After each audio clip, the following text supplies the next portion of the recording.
দেখো এখন রাত্রেবেলা কুলার মধ্যে শুয়ে রয়েছে।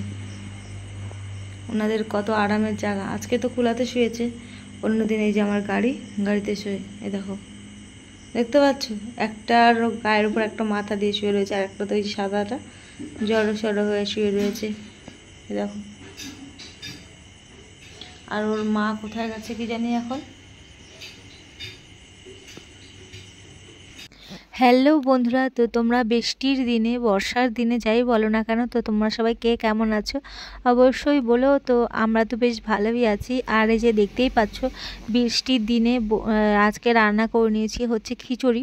তো ছেলে বেশ কয়েকদিন ধরে বলছিল মা খিচুড়ি করো খিচুড়ি করো, তো খিচুড়ি করে নিলাম। আর আমারও একটু ইউটিউব দেখে ইচ্ছা হলো যে পিঠা করব, তো সেই কারণের জন্য পিঠাটাও করে নিয়েছি। বর্ষার দিনে সব কিছু মিলিয়ে মিশিয়ে একদম একাকার, খিচুড়ি পিঠা সব কিছুই বানিয়ে নিয়েছি। তো এক একে সব কিছুই তো দেখতে পাবে, তো দেখতে থাকো, সাথে থাকো। আশা করি ভিডিওটা খুব ভালো লাগবে, আর অবশ্যই নেক্সট স্কিপ করে দেখো।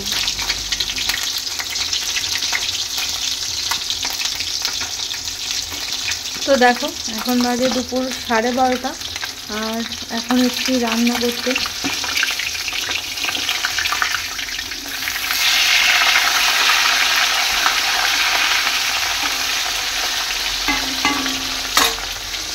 তো আজ রান্না হবে হচ্ছে, দেখো এই যে মাছ ভাজা করছে, এই যে কতগুলো মাছ রয়েছে, এই যে 3টে লেজা, এই যে এত বড় বড় মাথা, সব আমাকেই খেতে হবে, আর খাওয়ার তো কেউ নেই মাথা। তো যাই হোক, আর হয়তো মাছ খাবে না, আর হয়তো জন্য যে করবো সোয়াবিন, এই যে আলু কেটে রেখেছি, সাথে হচ্ছে ডিম সিদ্ধ দেবো, আর ওই যে উচ্ছে দিয়ে আলু দিয়ে ভাজা করব, ঠিক আছে। তো এই হচ্ছে আজকে রান্নাবান্না হবে। ভুলে গেছিলাম, ডিম সিদ্ধ হবে। তো বন্ধুরা দেখো, রান্নাবান্না প্রায় শেষের দিকে। এই যে এখন মাছের ঝোল হচ্ছে, যে এখানটায় মাছের ঝোল হচ্ছে, আর এই যে এখানে ভাজা মাছ রেখেছি কিছু, আর ভাত আছে তো হাঁড়িতে, আর এইখানটায় দেখো উচ্ছে আলু ভাজা, আর এই যে ছেলের জন্য সোয়াবিন আলু ডিম দিয়ে একটা তরকারি করেছি। আর এই যে মাছের ঝোলটা আর একটু বাদে নামাতে হবে, টানুক আর একটু। তো ঠিক আছে, একদম খাওয়া দাওয়ার সময় দেখা হচ্ছে।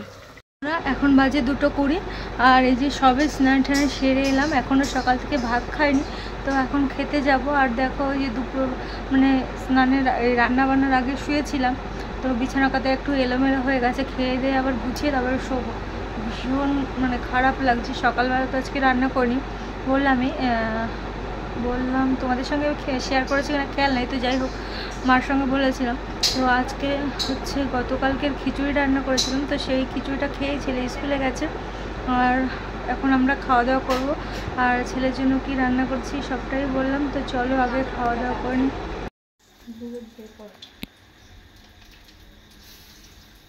তো দেখো, তার পরের দিনকে আবার ভাত ছিল, কিন্তু তরকারি ছিল, তো সেরকম একটা ভালো লাগছিল না তরকারি খেতে। তো সেই কারণের জন্য ভাবলাম চলো তাহলে আজকে ডালের বড়া করা যাক।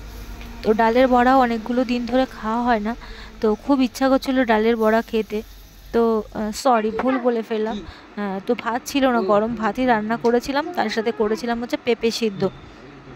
আর ইচ্ছা হলো কি ডালের বড়া খাবো, অনেক দিন ধরে ডালের বড়া খাইনি যেহেতু, সেই কারণের জন্য ডালের বড়াটা করলাম, মুসুর ডালের বড়া। তারপর দেখতেই পাচ্ছ, পরের দিনকে আবার সন্ধ্যাবেলা দুই ভাইতে মিলে একটু গল্প করছে, আর এদিকে আমরা দুজন মিলে হচ্ছে পিঠা করছি। তো দেখো, আমি এই যে এরকম ডোগুলো কেটে দিচ্ছি, ডো বলে না কি বলে, যাই হোক পিঠার জন্য এরকম গোল গোল করে কেটে দিচ্ছি। তো সেটাই বর হচ্ছে নারকেল দিয়ে পুর করে ভরে দিচ্ছে। তা ওই পুরো পিঠাগুলো বানিয়ে দিয়েছে আর কি, যে কুলি পিঠার আকার করে দিয়েছে, আর বেশিরভাগ কাজটা আমিই করে দিয়েছি। তো যাই হোক, ও তো আমাকে করে দিয়েছে না। তো যাই হোক, ও ওদিকে আবার চুষি কাটছে, আমি কিছুটা চুষি কেটে এসেছি এই যে কুলি পিঠার জন্য, আর নারকেল ছিল না, তো কী করবো।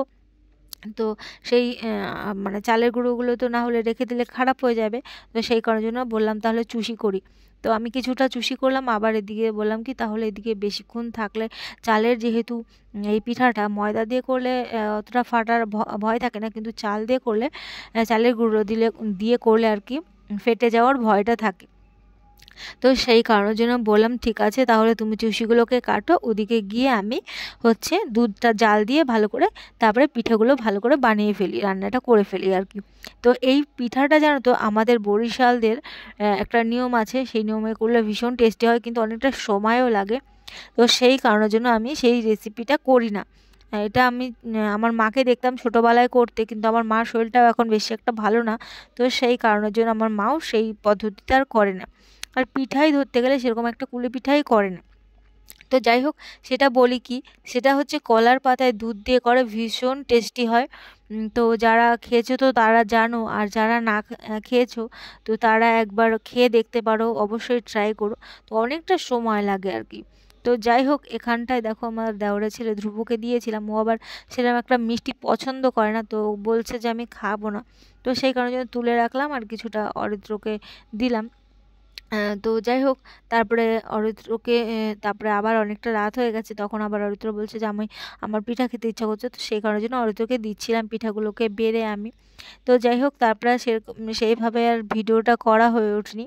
তার আবার একদিন পরে দেখতেই পাবে যে বরকে খেতে দিয়েছি।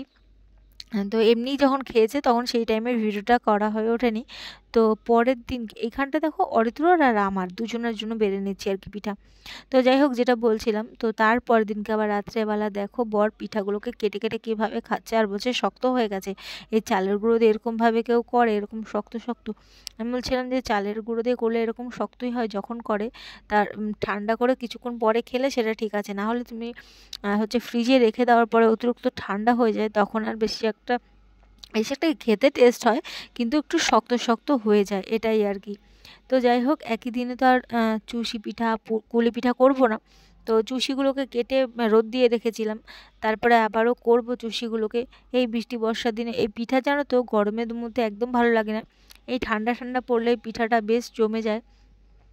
তো আর এইখানটা আমি ভিডিওটা একটু লুকিয়ে লুকিয়ে করছিলাম, বর খাচ্ছিল। তো যাই হোক, তারপরের দিনকে আবার দেখো সন্ধ্যাবেলায় চুষি বানিয়ে নিয়েছি আমার আর ছেলের জন্য, আর বর এসে রাত্রেবেলা খাবে। তো যাই হোক, এখানটায় দেখো ছেলেরা আমার জন্য বেড়ে নিয়েছি। তো আজকের ভিডিওটা আমার এইটুকুনি থাকলো, তো তোমাদের কেমন লাগলো অবশ্যই জানিও।